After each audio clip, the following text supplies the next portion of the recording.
Welcome to Off the Wall. My name is Trey. Thank you so much for taking the time to check out the show this week. We've got a good one in store for you. We've got an interview with wide receiver Moe Strong, who's been around the indoor game for a couple years now, bounced around to a couple different spots, and no shortage of stories to tell. So we dive into his football journey and some of the stops he's had along the way, including this past 2025 season and what he's got going on in the future as well. We'll also dive into this past weekend's IFL action and TAL action as the playoffs are in full swing. We've got Arena Mania 2 coming up this upcoming weekend, and then we've got the conference championships for the IFL set as well, with no shortage of drama to dive into. But before we dive into any of that, it's time to plug the socials. That's right. If you don't already, please make sure you follow us at Off the Wall FB, F as in foot, B as in ball, Off the Wall FB. We're on Instagram, X/Twitter, TikTok, all the things and stuff. If you don't already follow us, please just scroll down a little bit wherever you're watching or consuming this, and the links to the socials should be there. So anywhere you are, we are. So make sure you give us a follow wherever you frequent social media the most. And if there's something I'm not on, if there's something that I'm not active on, let me know. Bully me into being active on a social platform and let me know what I'm missing out on. But if you're watching on YouTube, please make sure you're subscribed to the channel, liking the video, drop a comment in the comment section here.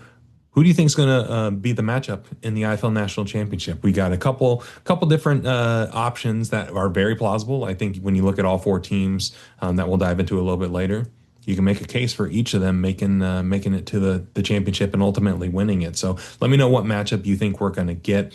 If you're listening on Spotify or Apple Podcasts, please make sure you're rating the show 5 stars preferably, but hey, do your thing. And leave a review. Let people know what the show's about and what they're missing out on, in hopes of getting them to tune in and see what all the hullabaloo's about. So yeah, really appreciate all the love and support so far. It's been really cool to see this thing continue to grow. But let's dive right into the interview with Mr. Moe Strong. All right, on the show this week, we have a veteran wide receiver of the Arena football games, played in a couple different indoor leagues, recently with the Eau Claire Axemen of the Arena League, and finished the year with the Iowa Barnstormers of the IFL. His name is Moe Strong. Moe, appreciate you hopping in here. How are things going in your world? What's up? I appreciate you for having me on here. Things are going good. I'm just chilling out in between after the IFL season with the Barnstormers over, and between this new league that I'm gonna start, just chilling. Yeah. You've been going since we talked about it right before we hit record. You've been going since February and showing no signs of stopping. How's the gas tank? Are we feeling good?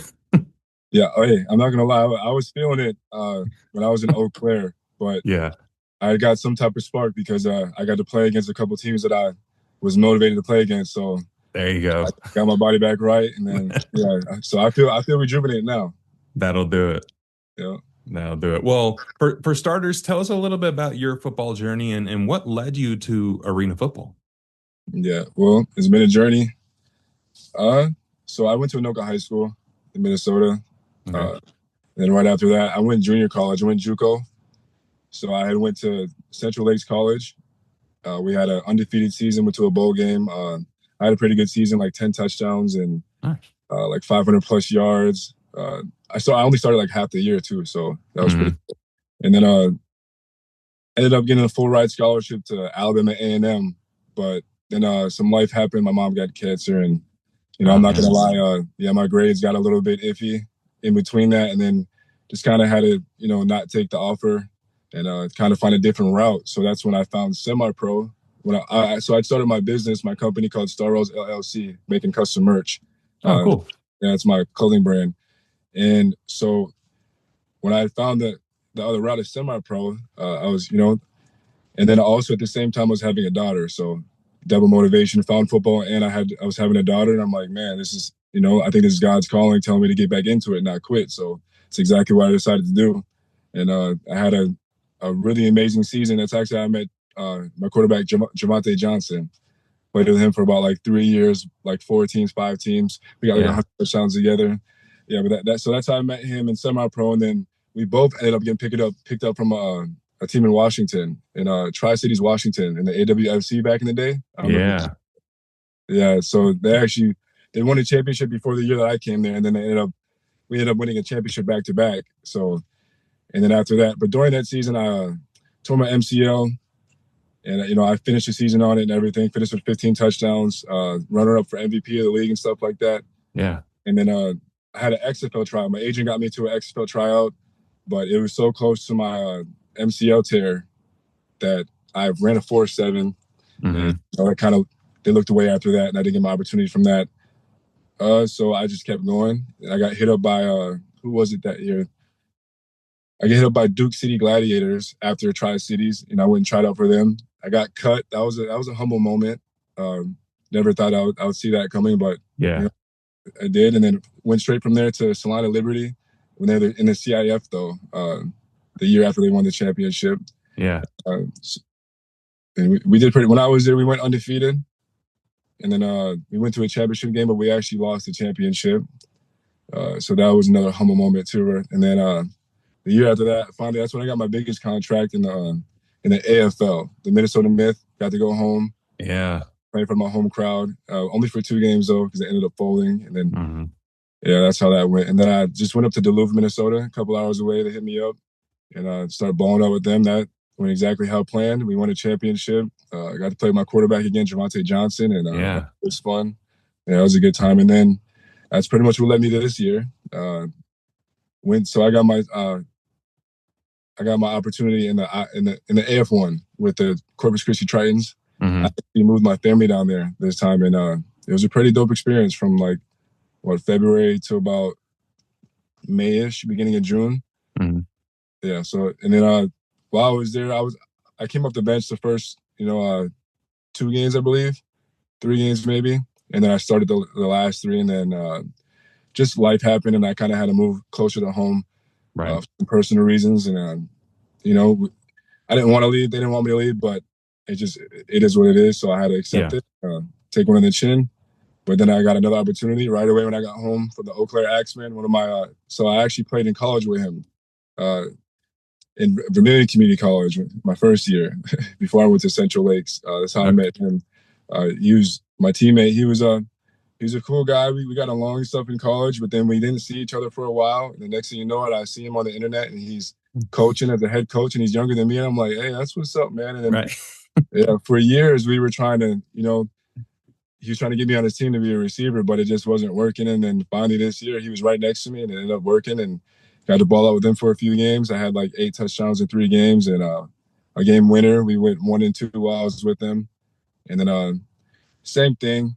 Life just kind of happened. I got to take one on the chin and go take care of the family. I got a family to take care of too as well, and a job and a business to run. So this year it's been all about sacrifices, kind of growing up, and realizing that football is not always going to be the only route in life, and you got to have a plan B. And that's kind of what I'm setting up for myself now, is that plan B, because I'm making it to these teams and these leagues and stuff, but you just never know how far I'll make it. So it's time to be ready for the after football life, Yeah, absolutely. It's a big time balancing act.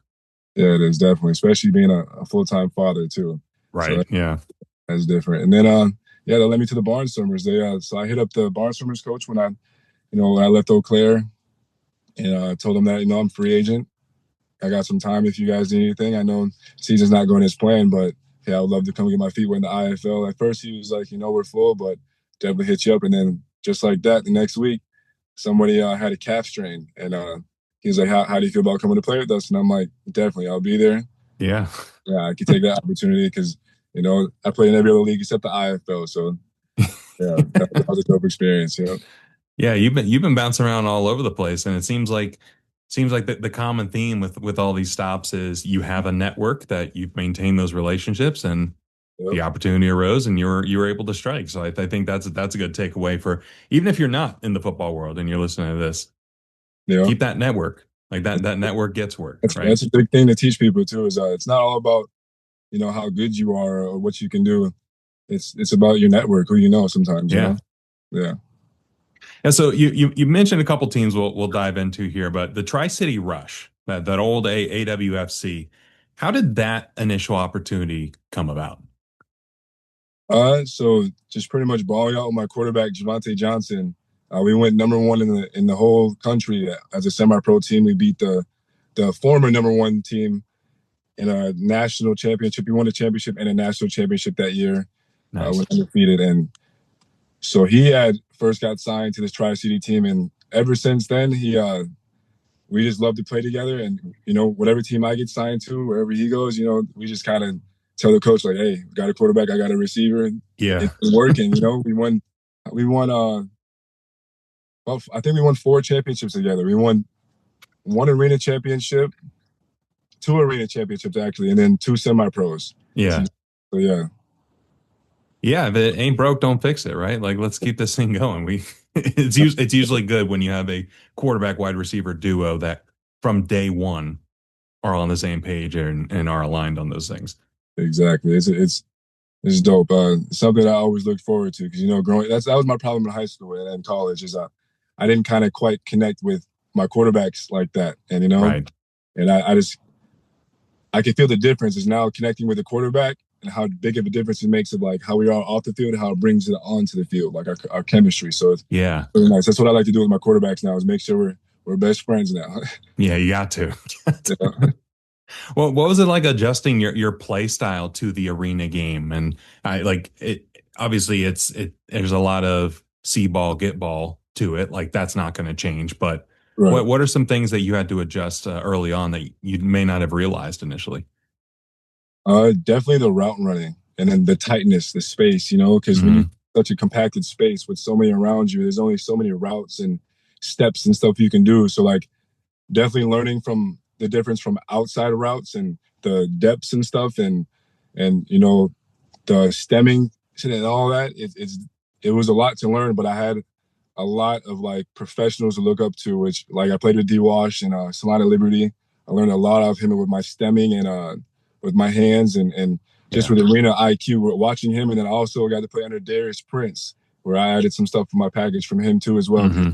Yeah, I'm just kind of learning, just learning. That's all you can do is when you get to the arena game, you're not gonna come in and be the best. Like no matter what, you're gonna have to learn off somebody's style. You're gonna have to learn something, and Yeah. that's what I figured out. So when I added my route running and the like getting down the concepts and stuff of the routes in arena and then adding my 50-50 balls, the jump balls to it, it just kind of Yeah. went together. And ever since it took me a couple games, not gonna lie, to pull it together when I was in Tri-City. But after I started getting it together, it was coming together. And ever since it's Yeah. just been going up. Yeah, and you're a bigger wide receiver out there, and you typically don't see a ton of those in arena. It's typically the smaller, faster guys. What Yeah. what are some ways you've used that to your advantage to elevate your game? You mentioned it with the 50-50 balls, but what other ways has that helped you? Right. So with the blocking, so a lot of guys, a lot of DBs are kind of smaller in this league. So, Hmm. being a bigger receiver, it helps with the run game because I can block pretty good. And Yeah. also the yards after the catch too, like breaking tackles and stuff and jumping over people. It just having that size kind of in arena kind of, and if you can utilize it, it works. Some Right. people are tall and lanky and you just can't get it down in the arena, but outdoor you can ball and you can go crazy. But Right. in arena it's different. You gotta have speed if you're gonna have size, and you gotta be able to use your size dominantly in this league. Right. You know, Yeah, and you eventually land in Kansas, like you mentioned, with Salina. Both are like playing there with Coach O'Neill. He seems like one of the best coaches to potentially learn the game from. definitely is. He definitely is a really good coach. He's a very experienced coach, and like he's just one of those coaches that you like just being around too. He's funny. He's always in a good mood. He sets you straight when you need to. He keeps it real with you, and he's always preparing you for the next level. He's never just Right. in your average, never trying to keep you in the arena. He's trying to prepare your mindset and get you right for the next level to come. And that's pretty much what he was doing with me. He taught me a lot.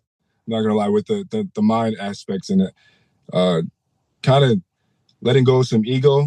Because when you get these higher levels, you have to adapt to just being like, yes, coach, because you have to take the criticism versus thinking you could just do it. Because when you actually flip that switch and you can take it, you actually start to see like, all right, yeah, you're right. Like Yeah. just saying yes, sir, or, just listening and taking that extra criticism actually helps sometimes. So that's kind of like what I liked about Salina is all that I got to learn from Coach O, from D Wash, and a couple other guys that were some vets in the league, and it was a nice little atmosphere.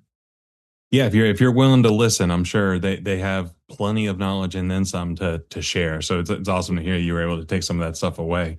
Yeah. What were your thoughts on those those infamous slash famous American flag unis, the one with like where it was like the big stars and the stripes all across the body. What was the first thoughts when you first saw those guys? Uh, it kind of compared me to like the American team that I saw, and I'm like, it's cool, it's cool. But then once you put it on and you wear it, and you're like, it actually looks good, and Yeah, it just right. looks like the Salina Liberty. It just fits it, and I'm like, okay, this is pretty cool. And then I also had two pretty good games in those uniforms, so I had a bunch of good pictures. I'm like, I like it. Yeah, there's something to them, something about them. Yeah, Yeah, whenever I see those photos of like all those games from like 2022, 2023, I'm like, man, those things are so loud. Like you I you know, can see right? those things from a mile away. They were just in your Definitely. face. Yeah, they stand out. Well, the next step is where things start to get very, very interesting. That infamous 2024 AFL season with Minnesota. You got the chance to go back home, but it kind of fizzled out with the way the team went down. Um, how did that come about, and what was it like playing for Coach Ricky Foggy when you did have the chance there? He seems like another really good coach that you were able to learn from. Yeah. So that came about. So I actually had signed with the Iowa Rampage. It was a coach that heard of me, uh, Brandon Henderson, I believe, Coach Henderson, Hmm. heard of me from a couple different seasons in the arena, and he's always wanted me to come play for him. And then finally, he got into the AFL with the new Iowa Rampage team, and he was coaching there. And he wanted to bring me in, so I signed there originally. But then a couple months later, Minnesota had announced their team, and I'm like, I've been away for a couple of years, and it would be nice. Like, it kind of felt like a dream come true. I'm like, let's just hit him up. Let's hit up Coach Foggy. And they announced the Coach Foggy, and I'm like, let's just hit him up. He looks like somebody I can Yeah, rock with. And then I hit him up, and I was like, sent him my film, and I said, and then straight from there, he was like, "Yep, let's get you here." And then I got home, and it was a cool experience. And then he's such a humble, nice coach, and he keeps it real with you. Like, and then you could tell that he was a beast when he played. You could just tell. Yeah, yeah. You throw on some old Ricky Foggy highlights. I mean, you talking CFL, University of love Minnesota, old AFL. He was lighting it up. He was a dude out there for sure. to hear more and more about him. The Yeah. more I with him, I'm like, "Dang, you did all this?" Like, okay, now, Hmm. okay, okay. Yeah, Yeah, I follow him on Instagram and see him post some old highlights every now and then. I'm like, okay, yeah, coach. yeah, Okay, right. okay. He had it like that. Yeah, he's in it. Um, so things kind of fell apart after those two games. And how did everything kind of go from your perspective? Like, was there ever a moment where you were like, this is a little weird and started to see some orange red flags, or was it something that was a little more sudden and like just tell me about how that went down. Right. So, it was pretty much just a financial issue. We didn't, as the players, we didn't see it coming. We wouldn't expect anything like that to have happened. Right. Uh, we weren't getting paid, pretty much is what happened. And then Hmm.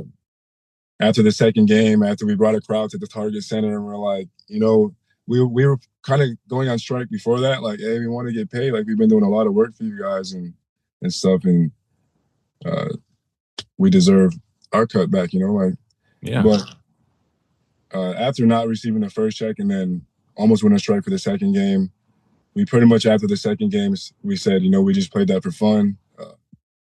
If you guys are going to pay us, cool. We'd love to keep going on. And then they pretty much asked us to fly out to Philly and said, hey, we'll give you each $100 when they owe us each two $1,000 game checks. And we're like, Yeah. no, that's just not going to, we can't fly to, oh no, it's Albany. We played Philly at the Target Center. They want us to Yeah. fly to Albany. And then after that, that's when we all just kind of knew it was kind of over with. And then the Right. owners start sending out little emails and stuff saying, turn in your equipment and do this and that. And then it kind of twisted onto the players, and then it kind of just went away because you could tell there were some lawyers that were running the league, and it was the league's commissioner's wife that owned our team. Yeah. So, yeah, they kind of got away with one, but you learn, and now I'm glad I got that experience because now I know the red flags before I go to teams, and I know what Right. to look for. I know what a good organization is. I know when somebody's being real and when they're not. Like, you know what I Yeah. mean? So yeah, I won't set myself up for like that ever again. Yeah, it was one of those things where like Minnesota is one of those markets where it's like, man, it could be successful there. Like But yeah, Duluth is a perfect example of that, where like the community exactly. seems to be embracing it, and that happened to be your next step, but like you mentioned right after the myth. How Yeah. did that come about? Did Coach O'Neill hit you up as soon as he saw you hit the free agency, or how'd that go? Yeah, well, with my business, my custom merch business, he was actually getting some merch for me, trying to he's testing out the different businesses and stuff.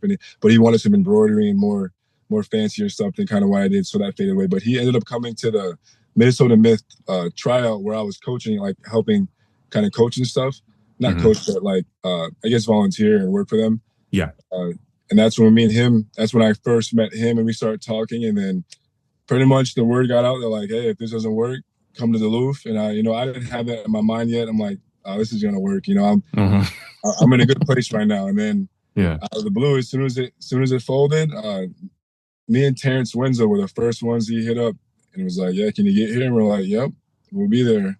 yeah. For sure. So a great debut season in TAL, winning Arena Mania. What do you remember most about that season and that championship run with the Harbor Monsters? Uh, Kind of the resilience that we had. So it started off a little rocky. The Goats were the number one team in 2 games in a row playing the Goats, not like back to back, but we played the Goats twice, one at their field. Yeah. We lost, but we were beating them like 26-6 uh, to start the game, and then ended up losing at the end to a close one. And then they came to our field, and I actually scored a touchdown over the wall, one of my best highlights yet, to where I almost it brought us down by 1 point, and then we missed a 1 point conversion to tie it up, and they ended up winning that game too. But so the Goats were the best team, and we were kind of the second best team, and then we ended up uh, losing a couple guys due to injuries, and then we kind of started to unfold, but then we brought it back. We brought the chemistry back. We had a couple key guys come, and KJ Felder and a couple guys. I can't remember exactly off top, but we had a couple Yeah. guys that came in and stepped up, and that's all we needed right there. And once we had that spark, it was over with. Once it all came together and everybody was playing their role and we figured each other out, and Javante was playing his ball, I'm playing my ball, and Hmm. Tony got back into a good mood. Coach O'Neill, we finally, yeah, it was over with. The championship became close, but uh, we all had the same vision. We knew we were winning it. We were telling Yeah. ourselves every day. We just knew it.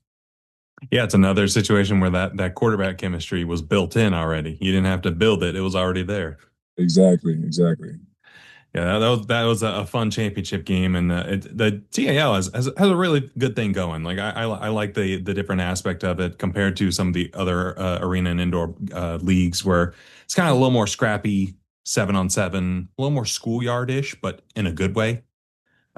What's it like adjusting to the different like league rule sets depending on where you're at, whether it's the TAL, IFL, AF1?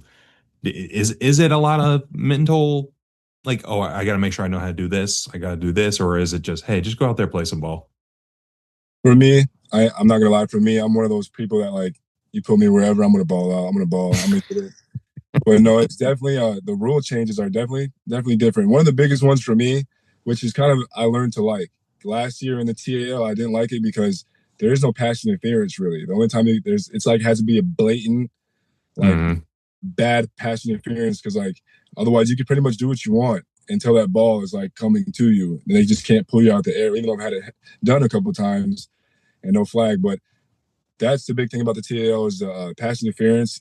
Like they let you play more than other leagues. Like, will they actually call a pass interference? And Yeah. looking at the ref, they're like, nope, we're letting you play. And then the next play, you go do it to them, and they don't care. And it's like, all right, it's a real dogfight in the TAL because even on the line, everybody's eligible. So they're trying to knock you off your feet before you go out for a pass, or Yeah. it's just it's a true dogfight in the TAL. That's what I like about the TAL is it brings out the dog. And then when you bring that to the other leagues, and there is pass interference, and that's what kind of helps me too. Is like because I'm either getting it or you're pass interferencing it or it's going over the wall. Yeah. So there was a few times this year where like we're going at it, and I'm thinking in my head like, oh, we can do this, but really we can't. So I get the pass interference, and it's kind of nice adjusting from those rules because it just teaches you how to fight through the contact always, no matter what. Like Right. Yeah. as a receiver, yep. Yeah. It's you see some of those jump balls. Like there was a couple from this even this past weekend where I was like, oh man. Like you Yeah, said, it's a dogfight, but them scrapping trying to get to the top. yeah. But you also mentioned moving over to Corpus Christi this past season in the AF1. You mentioned, getting to learn a little bit from Darius Prince. And what else were you able to take away from your time with the Tritons? Um, I really built some friendships and some coaches that I actually trust, and they actually taught me a lot. They humbled me once again coming in there. Uh, I think I was, one of the top receivers that got signed, and then when Darius Prince got signed, I obviously could tell, he's going to be the vet, and he was going to be our Yeah. guy. So it was a humbling experience, but it was also motivating, and like it brought something else out of me. Like they knew how to bring something out of me, which was their ultimate goal, but and then it got cut short. But while I was there, I guess that's what you could say I got out of that is they got a lot out of me. They brought Yeah. an extra level out of me. Yeah. Yeah, Corpus had some highs and lows throughout the season. Some were a little more publicized than others. What was it like behind closed doors, trying to like going through all that stuff? Like you could be as specific or as vague with it as you want. Yeah. But what was it like behind closed doors? Like the public may not necessarily know. Right. It's definitely tough, especially, as some of these guys. So, excuse me. I had a house out there, so it wasn't as tough for me. It was tough for Mm, me financially because I had bills to pay. right. And football was my main income. I had saved up, obviously, but football was my main income while I was out there. And that's what kind of set me behind as, like, personally, it was the financial aspect. That's kind of why I had to leave. But what really was happening is just the moving hotels and uh, just the like they would say one thing and then it'd be another, and it just Right. kept happening. So the guys kind of started catching on to that, and then finally went on strike, and they didn't play against the game against Albany. I don't know if you guys watched that. Oh yeah. Yeah, me and just like two other players were the only ones that committed to playing, Yeah. and I committed to playing that one actually because I proposed to my fiance that game, and I had it set in stone. My That's mom, right. Yes. I was like, yeah, I'm playing this game. So You got to. yeah, yeah. I had to get my touchdown. That's what I loved about the coaches too, is they made sure I got my touchdown to make sure I did that too. So Yeah. they love my family. They treat my family out there. But yeah, going back to the players, it was just the moving around hotels, and then then some guy, then we were not getting paid, and then there wasn't an entirely enough food sponsors. But once the coaches started to step in, so like one game, coach paid us straight out of his pocket to keep us there, and we're like, Wow. that's real. And then then all the moms and stuff of like the staff and stuff, they all started to step in and they started making us meals and they kept us together. So the ones that stuck out, they really went through it. But it was a lesson learned, and it probably built character in them too, because you know not a lot of people go through that type of struggle and stick it out. A lot of people left and it was like, yeah, I'm not doing this. But a lot of people stayed for the opportunity and to stay with their brothers and to try to keep getting it, to try to get a championship. But um, yeah, it was pretty tough. Yeah, that's about it. Just the financial part and the hotels. Yeah, it seemed like a situation where it's like, oh man, not again. Like it seemed like we were encountering Yeah, some of the same issues from the year before. yeah, But yeah, it was something where it's like, man, we got to get this figured out because yeah. on paper that Corpus Christi team that was in those first couple of weeks, that was a dang Yeah. good team. I, That was I'll, a I'll say really good this. squad. I'll say this humbly and confidently. I'm not going to lie. I really believe we went undefeated. We would have had a really good season. Probably Yeah, made history just like Albany did, but we'll never know. So I yeah, can't really say one of the great what ifs. exactly. Literally the biggest what up in my career. Like what was Yeah, it? no kidding. We had almost every dog you can think of at every position. We had Hmm. dog, and then I was coming off the bench. Like just Yeah, imagine that. Like that means that we have some dogs. Like yeah, yeah, yeah. You had some relievers coming in that were ballers. exactly. So I totally forgot about the proposal thing, and I remember watching that game and seeing it happen. I'm like, This is incredible. Like the game's obviously not going your way, but that was obviously a Yeah, great moment for you in your life. yeah. What went into the planning of that? And was it something where you pulled coach aside? You're like, hey, we're gonna make this happen. Like, help me out here. Yeah. So after I knew that the game was going to happen still, I definitely was on it. So I kept it quiet for that reason because never knew when it was going to be our last game, you know? Yeah. So, but when I got the word, my mom flew out and, it was iffy if we were going to play, but then I stepped in. I'm like, we're going to make this happen. And coach found a bunch of smart players and they were like, yeah, and then finally I told them why, like, I really want it to happen for me. And like, oh yeah, okay, we got you. And they made sure to get my little touchdown ball. And then, yeah, so it wasn't a whole lot into it, but it was a lifelong dream for me that, that's how I wanted to propose to my lady, so I Yeah. got that. And yeah, it's pretty nice. Yeah, awesome, really awesome moment. Yeah. Yeah, it's so cool to see that. Like I said, despite the not unideal outcome of the game, it's like, all right, this is still pretty sweet. Like Yeah, they're exactly. making the best of it. Yeah. So you mentioned your clothing brand a couple of times. Tell us a little bit more about that and some of the work that you do. Yeah. So it was just an idea that popped in my head. So I've always had the entrepreneur business mindset, went to college for business. Uh, and I just, I tried a few things like tried a moving truck company and, tried a couple of small things and I didn't really like it. But then Hmm. uh, I started getting creative and like customizing things and graphics, and then started doing like highlight tapes and stuff like that, which really got me into like liking to edit stuff and graphic stuff. And then all of a sudden, I don't know really what sparked the clothing, but then I saw somebody with like their idea and they were doing it, and I was like, that's a good idea. So I gave it a try, and it was just all became from just from a try. And then I ended up doing that right before I went to Washington. So and that's how it boomed. Because when I got to Washington, I actually got a lot of customers and a lot of opportunities to, work with teams and stuff like that. We're starting getting my name out everywhere, my Nice. business, and then I didn't have an official business logo even right away, so I wasn't really making that much of my brand clothing. But now that I have my Staroze logo, so my favorite thing to do is just come up with what's the next clothing item I'm going to make or something like that, or next tumbler, something cool. So Yeah. yeah, That's awesome. It's cool, so cool to see some of the entrepreneurship off the field. Like I think that's yeah, a big takeaway that I've learned throughout this whole process of interviewing a bunch of different players. It's kind of learning how their lives off the field work. Just exactly. because just being transparent, it's we're not to a point where arena football money is sustainable for everyday living. It's just not there yet. Can it be there? Yes, absolutely. But it's one of those things where it's like there's got to be some creativity off the field. So it's really cool to see you found something that really lights your fire off the field that kind of helps out with that.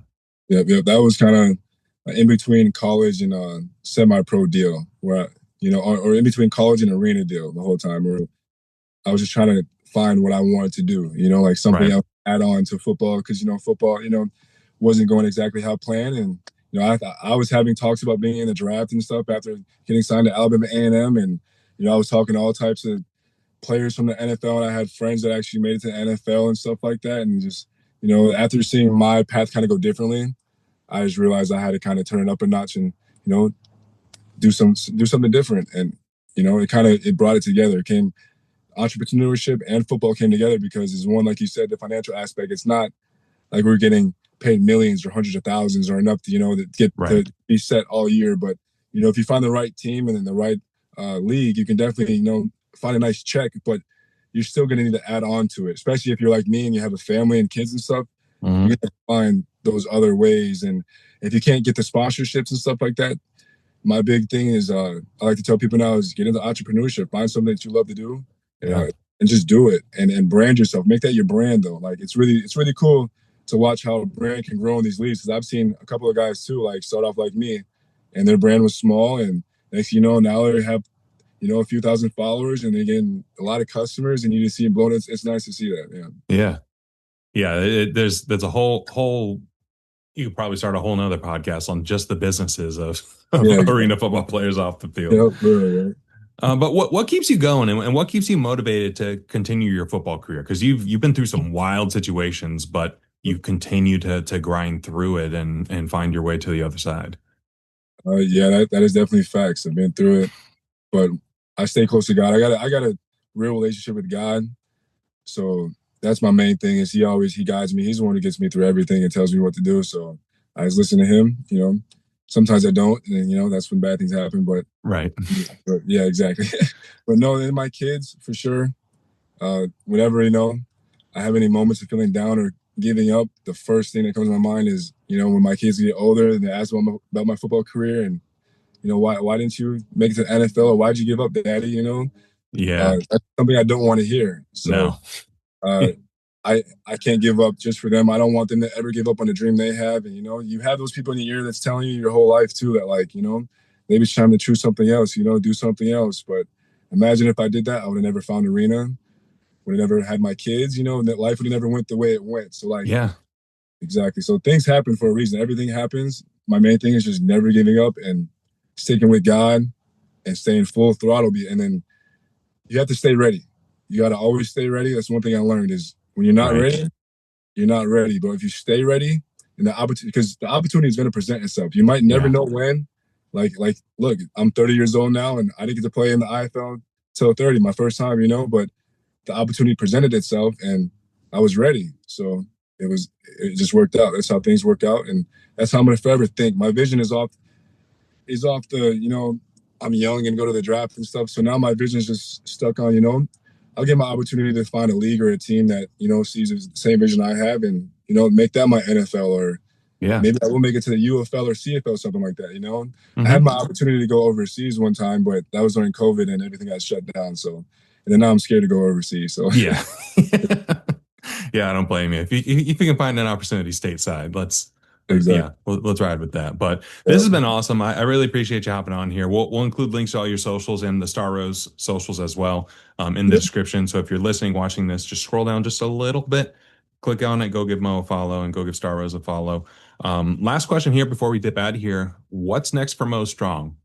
You mentioned Eau Claire, Iowa just wrapped up. What's next for you? Uh, St. Paul Bears, the new fall league, winter league that started I think last year, the year before. That's Okay. expanding slowly, kind of like the TAL. I'll start off there, and then hopefully that goes good, and St. Paul can have a good turnout and have a home in a team in St. Paul. But for next year, it's kind of up for grabs. I got a few teams in the AF1, and I also have a few IFL teams now also asking about me. So it's kind of up for grabs. I'm up to go whoever thinks that they can utilize me and we can win a championship. That's all Yeah. I'm about. So yeah. That's awesome. You get a little chance to play football in the home state, and we'll see Yeah. what the future holds for you. But yeah, this has been awesome. Like I said, I really appreciate you taking the time, and best of luck with the upcoming season with the St. Paul Bears, and we'll be in touch. Okay. I appreciate you more, man. Have a good night. Big thanks again to Moe Strong for joining the show and talking about his journey. It's really cool to hear his perspective on things and to hear about some of the stops he's had along the way and some of the things he's learned, not just on the field but off the field throughout his career was really inspiring. And to hear how his mentality has kind of shifted since he's had kids as well is really cool to hear. So looking forward to see where Mo goes from here and to see what the future has in store for him. If you don't already, please make sure you give him a follow on socials. It'll be linked below. If you're watching on YouTube, just scroll down a little bit. Spotify, Apple Podcast, same thing. Scroll down just a little bit. Go give him a follow. Let him know you heard him on Off the Wall. We're going to dive into some IFL action first. We had 4 teams from the East duking it out. We had 4 teams from the West duking it out in the first round of the IFL playoffs. First game we're going to talk about is the Jacksonville Sharks going to Moline, Illinois to face the Quad City Steamwheelers. And Quad City won this game 57-41. So Jacksonville was able to jump out to a quick lead thanks to an opening kickoff deuce from Dylan Barnes. But Quad City really was running it up in the first half. It looked like Quad City was going to run away with this one. It was a 29-14 at halftime, but Jacksonville was able to make it quite a game, eventually tying the game at 41-41. But Quad City was able to take over in the fourth quarter. That defense was able to lock up that Sharks offense, and Daquan Neal was able to really execute at a high level late in the game. And Daquan Neal just had a tremendous game in this one, throwing 15 for 17, highly efficient for 195 yards and 6 touchdowns. He did have an interception, but the type of efficiency that he showed, he was more than making up for it through the air and on the ground as well. He also had another touchdown on the ground. 8 carries, 46 yards. Jared Ware had 40 yards on the ground. He was also able to make an impact through the air, catching 2 touchdown passes. But Jordan Vesey, I think, is the story of this game for the Quad City Steamrollers. Anytime Quad City needed a big play through the air, it seemed like Jordan Vesey was there and making it happen, hauling in 6 catches for 102 yards and 3 touchdowns. But yeah, this Quad City offense, when they're cooking, when Daquan Neal is rolling, this team is very, very solid and very, very fun to watch. Defensively, they got back Bubba Arslanian for this first round, who was able to make his presence known all throughout the game. And he seemed like he was in on every other tackle, if not every tackle in this one.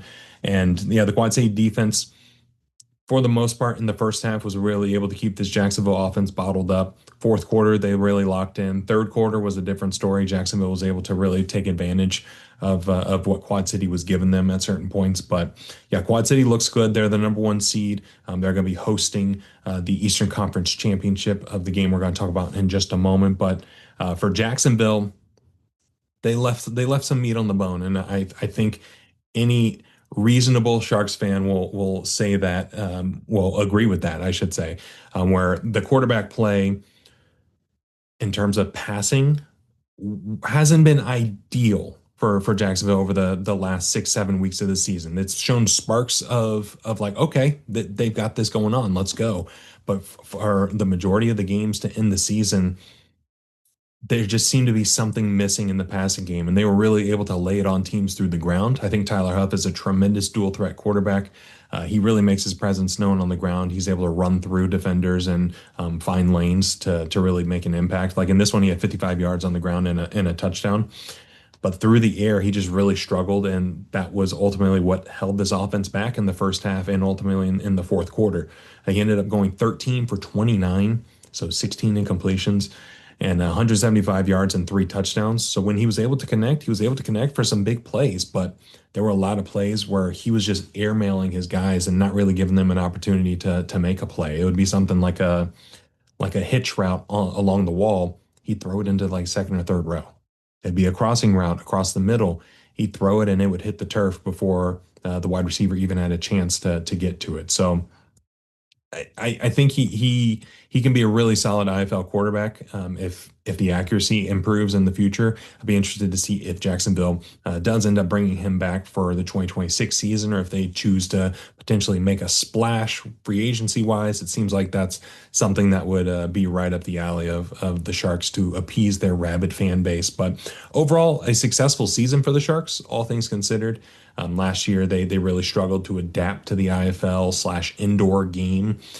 They started to towards the end of last season. They started to at the beginning of this year, and in spurts throughout the season as well. But yeah, they made the playoffs. That's the next step. So for Jacksonville, what's next from here? Well, it's making it to the conference championship or making it to the national championship next season. Looking at the roster from day one of this season for Jacksonville, very different from what it was on week 19 or week 20 at this point. And so it's just the nature of the indoor game and how things ebb and flow. But I think Jacksonville, like I said, has made some strides in the right direction. That fan base supports their team, and they're going to be there no matter what. But yeah, I think this Jacksonville team is going to be good in 2026. Just going to see what pieces they bring back offensively, coaching staff wise, and how they go about that. But yeah, overall successful season for the Sharks. The next game we're going to talk about is also in the Eastern Conference. It was the Tulsa Oilers going to Green Bay to face the Green Bay Blizzard, and Green Bay absolutely took care of business here. I'm sorry, I had to do it. Took care of business here, winning 58-26. So an absolute beatdown of the Tulsa Oilers. This game from the jump, Tulsa really wasn't able to get things going on offense, and this was a game on offense where you play this game probably 10 times. This is probably the ninth or 10th worst offensive performance that this Tulsa offense is capable of. Like anything that could have gone wrong did go wrong in this one. Sam Castronova did not have a good game in this, throwing 4 interceptions, 148 yards through the air and 2 touchdowns, but those 4 interceptions really prevented them from making any progress in this one. Offensively, they just really couldn't get things going until it was too late. Cole Blackman ended up catching 2 touchdowns. Juju Augustine, 10 catches for 75 yards. But this Green Bay Blizzards defense has had the talent to play at this type of level, but for some reason, the offense has been carrying this team through the majority of the year, and the defense just wasn't fully clicking just yet. But this defensive line for Green Bay, Tremont Lofton, Sean Mustin, Rafiq Abdul-Wahid, and there's some guys I'm not mentioning. All these guys played really well in this one and put a lot of pressure on Casanova and that Tulsa Oilers offense. And Tulsa's defense did the best they could to keep things in front of them, but this Green Bay offense was just highly efficient and were able to just march down the field and do what they need to do to really lay it on them. For Green Bay, Max Myler, he needs to be the MVP of this league. That's all there is to it. He ended up throwing for 211 yards through the air, 4 passing touchdowns. Kamani Clark had 2 touchdowns on the ground. Jazrick Peterson had 2 touchdowns on the ground as well. TJ Davis caught 2 touchdowns through the air. So anything that Green Bay wanted to do on offense, they were able to do in this one. And it was just night and day different from what you were seeing for the Tulsa offense, which over the past couple of weeks had really exploded with the addition of Sam Casanova. So Green Bay, they win, they advance. They will be going to the Eastern Conference Championship for the second consecutive season. They'll be facing the Quad City Steamwheelers, who they are very familiar with and play a handful of times each year. That's going to be a really fun matchup. Really interested to see how that plays out. If you're looking at like performance all throughout the year, Quad City and Green Bay are the two best teams in the Eastern Conference up to this point. So the fact that they're both in the Eastern Conference Championship means we should be in for some fireworks. That Quad City defense, pretty good when they're fully healthy, and they're starting to get back to that. This Green Bay Blizzard defense is kind of looking like what they look like in 2024. But then both of these offenses are very explosive as well. So this is going to be a very fun matchup to see take place next week in Moline, Illinois. But for Tulsa, this was the first time they made the playoffs in franchise history. So this season was a success, considering the past couple seasons that they had. I don't know what this roster could look like moving forward. Does Coach Andre Coles, does he come back as the offensive coordinator? Do we see TJ Edwards come back in a quarterback capacity? Do we see Carl Robinson be the quarterback of the future for this Tulsa Oilers offense? Do we see, German Smith? Do we see Juju Augustine? Like, do we see some of these guys from this year return? And there's just a lot of question marks, but that's ultimately the nature of the indoor and arena game, is that every year it's 1 year contract. So you don't really know what you're going to get year to year. But this was a successful season for the Tulsa Oilers, all things considered. They made the playoffs for the first time. So much like the Sharks, how do you build on this? Where do you go from here? So I think Coach Marvin Jones did a really good job establishing a good culture there in Tulsa, and it's working. Their motto was New Tulsa, kind of separate their past shortcomings from this season. And I think they're headed in the right direction. I'm really looking forward to seeing how they go and grow from here. And we're going to make our way over to the Western Conference, where we'll talk about a couple games that went down that were very fun and very entertaining. The first one is going to take place in California. It's the Vegas Nighthawks versus the Bay Area Panthers. And Vegas won this game 36-31. So the off-the-wall preseason national championship pick is still alive with the Vegas Nighthawks. So thank you, Vegas. Thank you for making me look somewhat intelligent with this one. This was a game that was shocking to see develop initially. Vegas was able to jump to a 20-0 lead early in this game, and this Bay Area offense just could not get going until the second quarter. Second quarter, they were able to blow up for 24 points and make this a lot more of a game and make this a lot closer than it looked and how it felt, honestly. But Vegas's defense played really well at the very beginning and at the very end of this game as they tightened things up. But you can make the same argument for Bay Area too, where towards the end of this game they really tightened things up and gave their offense a chance to pull out the win, and gave them the ball back with numerous opportunities to go down and score and win this game and snatch victory from the jaws of defeat. But the offense for Bay Area just really couldn't get it done. Josh Jones all year, he's probably going to be Offensive Player of the Year for the IFL. He played really, really well all throughout the season, but in his first playoff start, it just wasn't there. It just wasn't working like we saw through the majority of the season. Completed about half of his passes for 15 for 29, 167 yards, a touchdown, and an interception. But on the ground, really couldn't get much going either. Five rushing attempts for 19 yards and a touchdown.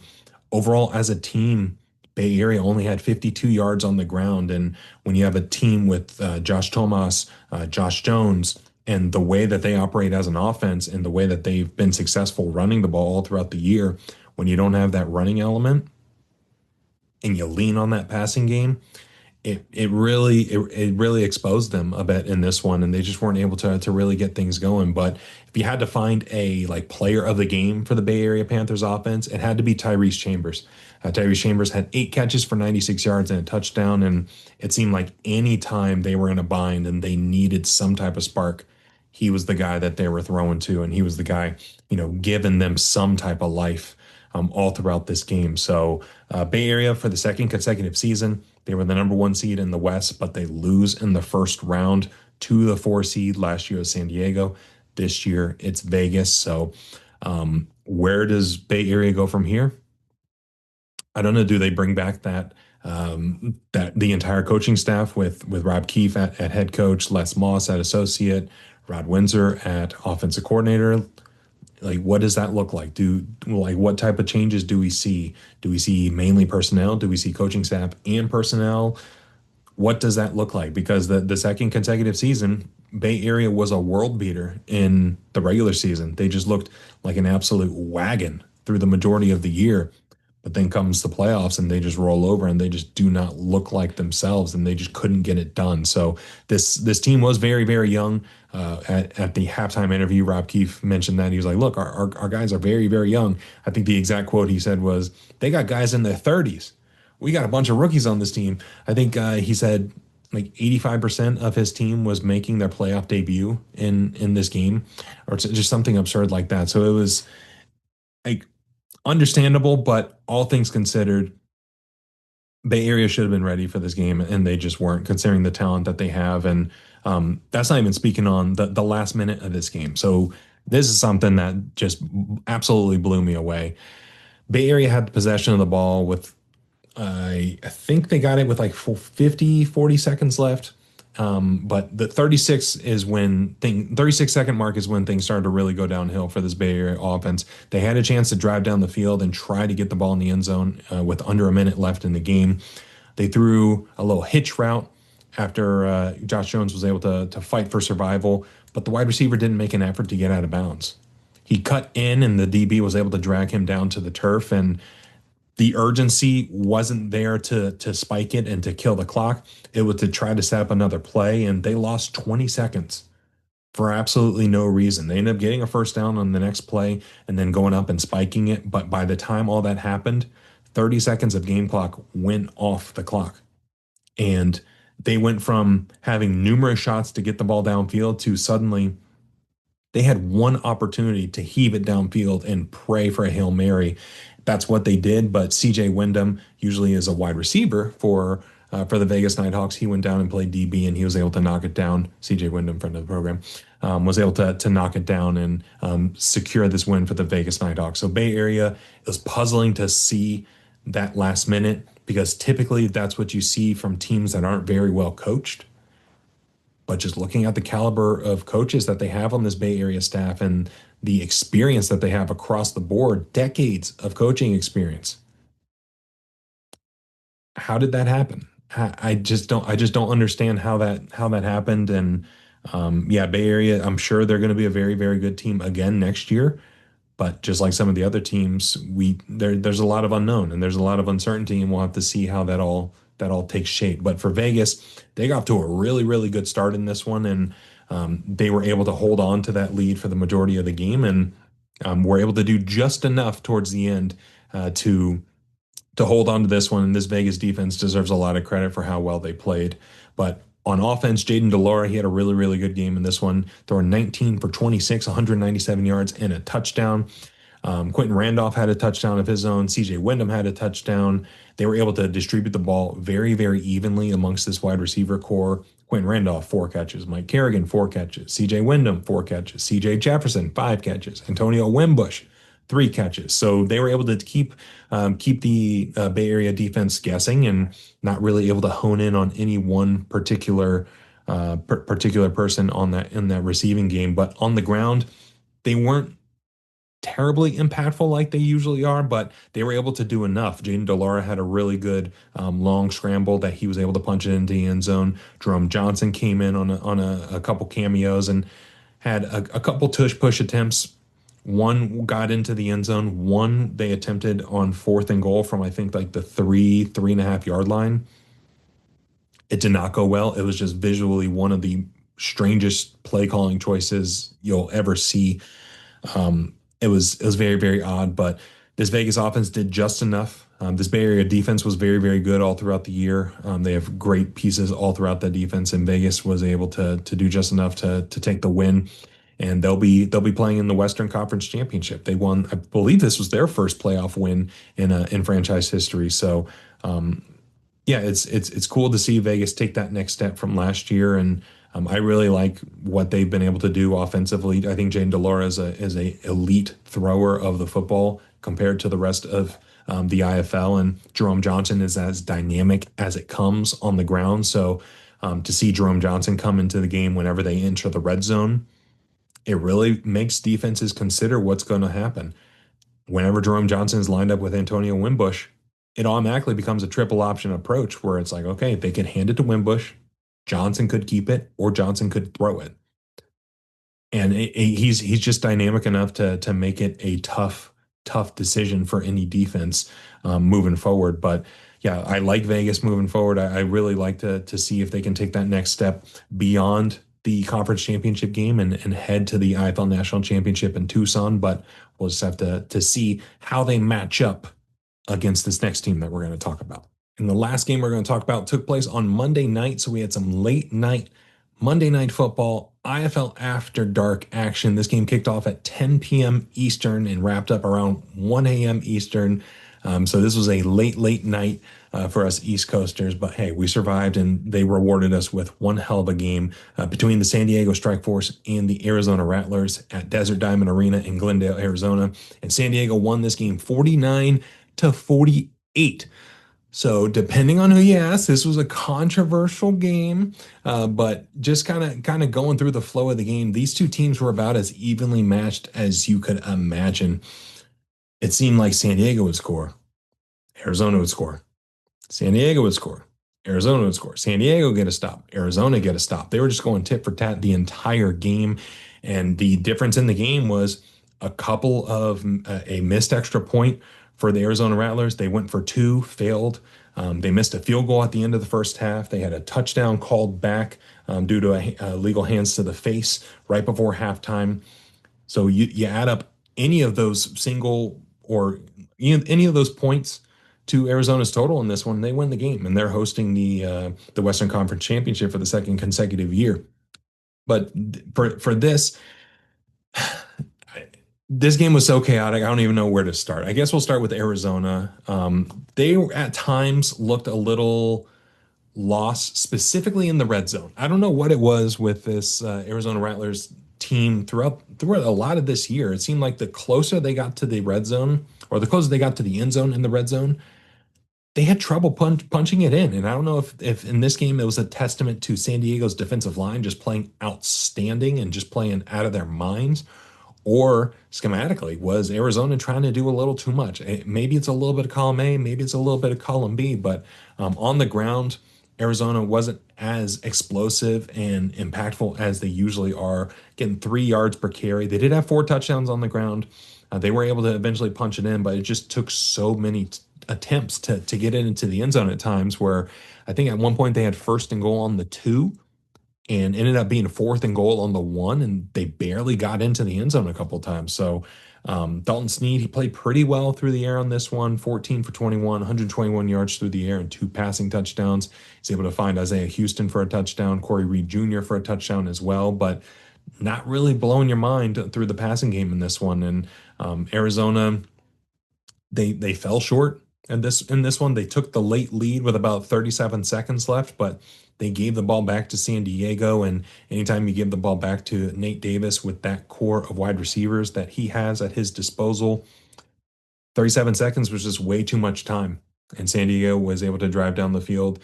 And we'll talk about how it all went down in just a second. But for Arizona, they went out. I don't want to say they, but certain members of the organization went out kicking and screaming after the game, talking about how the refs this, the refs that, which I understand considering how this game ended. So I guess we'll just dive into it now. So San Diego is driving down the field. I think Nate Davis connected with John Maldonado on like a crossing route, and Maldonado was trying to get out of bounds, but he ended up getting stopped short, and they gave him forward progress inbounds. Nate Davis, I think, thought he made it out of bounds. So he like walked over to the sideline, was talking to his guys as if he was able to huddle up with his offense and really come up with a good play down at the 1 yard line. But the clock was ticking, and I don't think he realized that. So I think he realized it as the crowd was chanting like 5, 4. So he hurried back to catch the snap. They get the snap off right at 1 second. They find Arthur Jackson for a touchdown with no time left to tie the game at 48-48. They end up reviewing the play for what seemed like 10 to 15 minutes. And they dropped the flag on the play, but they didn't really clarify what the flag was for. And I think that causes some confusion because if you're Arizona, you probably thought that they dropped the flag where they dropped it was due to the fact that the like one of the wide receivers wasn't set, or maybe the line wasn't set. But then the same lineman that dropped it, you could also make the case that he was maybe calling an illegal defense. Maybe somebody came out of their stance a little bit too early. So they didn't really clarify that when they went to review the play to see if they were able to get the snap off in time, which they reviewed it, like I said, for like 10, 15 minutes, it seemed like. And from all the angles they had, it looked like they got the play off in time and they were able to connect and score the touchdown. And after the review, they did say like it was a legal defense, but that was declined because they scored. There's no reason to accept it. So that really made some Rattlers fans angry, made some people within the Rattlers organization angry. But Ernesto Lacayo, friend of the program, was able to trot out there for the extra point. No time left, kick it through the uprights, and give San Diego the win. And yeah, it was a hectic game, and I understand where Arizona folks are upset with how that went down. But at the same time, like I talked about a little bit earlier, they left a lot of points on the field in this one. They missed an extra point. They failed on a 2 point conversion. They missed a field goal. They had a touchdown called back. You get any of those, you get that extra point, it's a tie game. You get that 2 point conversion, you force San Diego to go for two late. You kick that field goal, it's an entirely different algorithm there, right? So as much as it's easy to point at the last play of the game and be like, oh, the ref screwed us. There's times during the season and there's times in the past where the Arizona Rattlers were on the receiving end of they were beneficiaries of some interesting officiating. Let's just call it how it is. So I empathize with Rattlers fans in this one, but at the same time, don't put yourself in a position where you're at the mercy of an official to make or break your season, because they very easily could have executed and taken care of business themselves if they executed on any of those point plays that we mentioned earlier, but they didn't. So they don't give them the opportunity to repeat. And for the eighth consecutive season in the IFL, there will be a new champion. So nobody has repeated as champion in over 8 years. That's very exciting for the league. But for San Diego, this was a thrilling game from start to finish. And Nate Davis had a really great game in this one, 163 yards passing, 5 touchdowns. Ed Vander, probably my favorite running back in the entire IFL. He is just, it seems like every single game that he plays, he's averaging 5 yards a carry, and he averaged 4.9 in this one. 2 touchdowns on the ground, 1 touchdown through the air, and he's just electric. And you combine the passing prowess of Nate Davis with the ability to run the ball that Ed Vander has, and it's just an incredible combo. But Arthur Jackson was by far the MVP of the game for this San Diego offense, at least through the passing attack. 4 catches for 85 yards and 3 touchdowns, including the game winner late. He also had a circus touchdown where it bounced off of, I want to say maybe Dallas Daniels. Forget who the receiver was, but it bounced off his hands and because a defender made some contact and it bounced right into Arthur Jackson's hands. He was able to run up the sideline and score. But ever since he signed with the team, he's been the leading receiver. He's really been impactful for this team, and to see them make the strides that they have through the passing game with his presence, and he was the spark plug for this passing attack in this one. And San Diego, I like what they did last year. I thought they were going to make a run last year. I think they're more than capable, obviously, this year of making it to the IFL National Championship. They're one game away. They get a matchup with Vegas, who they've had some really tight battles with throughout this season. But yeah, this San Diego team, this game was game of the year worthy, and it was a banger. It was an absolute banger, and highly suggest go checking it out if you haven't already. But yeah, let me know what your thoughts on the IFL playoffs were, what your favorite game was. I have a feeling I know what it was if you watched all the games. But let me know. Let me know your thoughts in the comments. Next, we're going to dive into TAL action. They had their playoffs, the road to Arena Mania 2. And the first matchup we're going to dive into is the Ozarks Lunkers taking on the Duluth Harbor Monsters. And Duluth absolutely crushed the Lunkers in this one, 69-26. So for Duluth, they could just do whatever they wanted on offense in this game and on defense for that matter. Javante Johnson at quarterback, he played unbelievably well in this one. 25 for 39, 308 yards, 6 touchdowns, and an interception. But he was able to connect with so many of his wide receivers and spread the ball out. You look at the wide receiver group that they have in Duluth, and it's just a medley of talent across the board. Marcus Sessom, 7 catches, 70 yards, 2 touchdowns. Ladarius McAllister, 6 catches, 66 yards, and 2 touchdowns. Dan Williams and Jamal Couch each had a touchdown, and they were able to spread the ball out and rotate their guys in and out of the game as needed. And they were just able to be impactful all throughout the game. I think there was a point in the second half where it seemed apparent they were just trying to run the clock and just try to take as much time off the clock as possible. And they were in a 3rd and 30 situation, and Javante Johnson rolled out, bought some time, flung it about 40 yards through the air, and it was able to connect. So it was just that type of day for the Duluth offense where no matter what they did, it was successful. Jamal Couch also had 2 rushing touchdowns on the day. And the Duluth was just fully in control of this game from start to finish, not only on offense but on defense. Defensively, this D line has been playing outstanding over the past month of the season, and they really put you in a matchup nightmare on for opposing offenses. Where in TAL there's not really offensive lineman other than the one who snaps the ball, right? That's basically the only offensive lineman traditionally in this game. Traditionally, the league's been around for 2 years, but they put you in situations where they have 2-3 guys that are ferocious defensive linemen that can rush the quarterback. So they automatically put you in a spot where you only have one offensive lineman, maybe a oversized wide receiver blocking a defensive lineman, and Duluth was able to just break through and constantly get to Kolka all throughout the game, just like we saw not this past weekend, but the weekend before when these two teams met.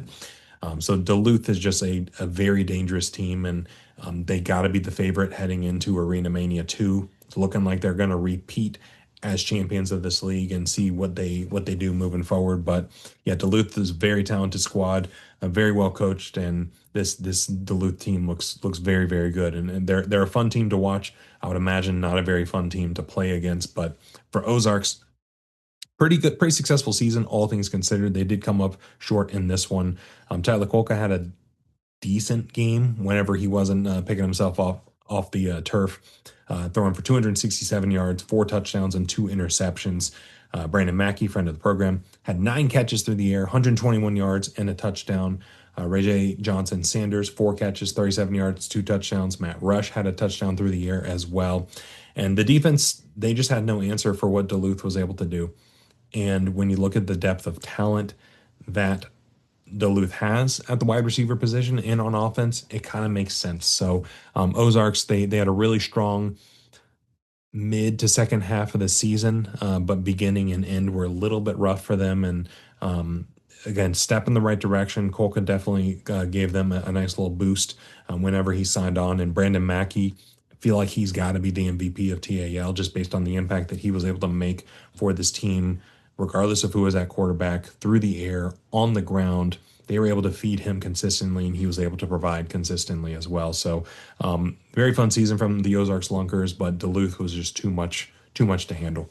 And then on the other half of the bracket, we had the Iowa Woo taking on the Hot Springs Wise Guys, and Hot Springs won this game 57-36. So in their inaugural season, the Wise Guys are going to Arena Mania to take on the Duluth Harbor Monsters. So at the time of recording this, there aren't any stats available on the website for this game.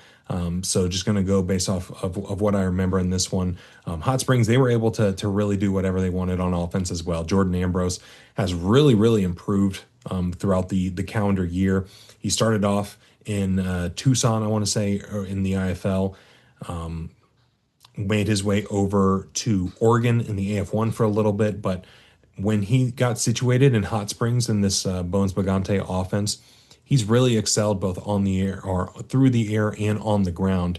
And he just looked really good. So I think if he's able to come back next year for Hot Springs, they'll have a really good foundation for a season 2. But for this upcoming game in the Arena Mania 2 against Duluth, Jordan Ambrose is going to be the X factor, and they're going to need him to make plays both through the air and on the ground, and they're going to need him to be able to get the ball out quickly because of how well that defensive line plays for Duluth. But kind of getting ahead of myself there.